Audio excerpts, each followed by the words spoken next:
வாழ்க்கை என்பது அன்பினில் அன்பின் அன்பின் அன்பினில் அன்பு தான் எல்லாம். எல்லாமே. ஒருத்தருக்கு அன்பு காட்டுறதை பத்தி நீங்க என்ன நினைக்கிறீங்க அப்படின்னா, like not this relationship stops, okay, friends எல்லாருமே இப்போ அன்பை பழகுறது தானே. நாங்க எவ்வளவு பழகினாலும் எங்களுக்கு அவங்க என்ன மாதிரி பண்ணிடுவாங்க அப்படின்னு எல்லாம் சொல்லுவாங்க. நாங்க ஒருத்தரோட அன்பா பழகினாலும் பிரச்சனை வரும் தான்.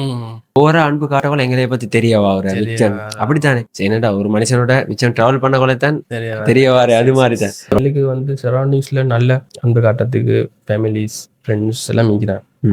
சில பேர் வந்து அன்புக்காக ஏங்கிட்டு இருப்பாங்க. கட்டாயம் ஏங்கிட்டு இருப்பாங்க. அவங்களுக்கு ஒரு சின்ன ஒரு விஷயம் அன்பு காட்டினாலும் அவங்களுக்கு பெருசா ஃபீல் ஆகும். உங்களுக்கு சிம்பிளா விளங்குறதுக்கு இன்னொருத்தருக்கு அது வந்து எல்லாரும் அன்புண்டா லவ் தானே நினைக்கிறேன். வேற ரிலேஷன்ஷிப் தான். அது இல்ல, அன்பு காட்டுங்க. அன்பு தானே எல்லாமே.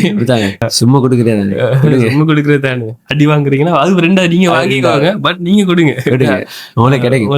மொத்த மனசை உடைச்சிட்டு இப்ப நான் உங்களோட கோமா இருந்துட்டு என்ன ஆக போகுது எங்களுக்கு ஒன்றும் இல்ல. என்ன அடுத்த மௌத்தானே ஒன்றும் இல்லை. இல்ல அவ்வளவுதான். ரசூலுல்லாஹ் எல்லாரோடையும் பழகிக்கிறான். எவ்வளவு அநியா செஞ்சுக்கிறேன். நாங்கள யாரு அடிக்க போகல, நாங்க வந்து சின்ன சின்ன விஷயத்துக்கெல்லாம் ஹர்ட் பண்ணிட்டு அவனை போறாங்க பட்டு கொண்டு அப்படி தேவையில்லை. ஏண்டா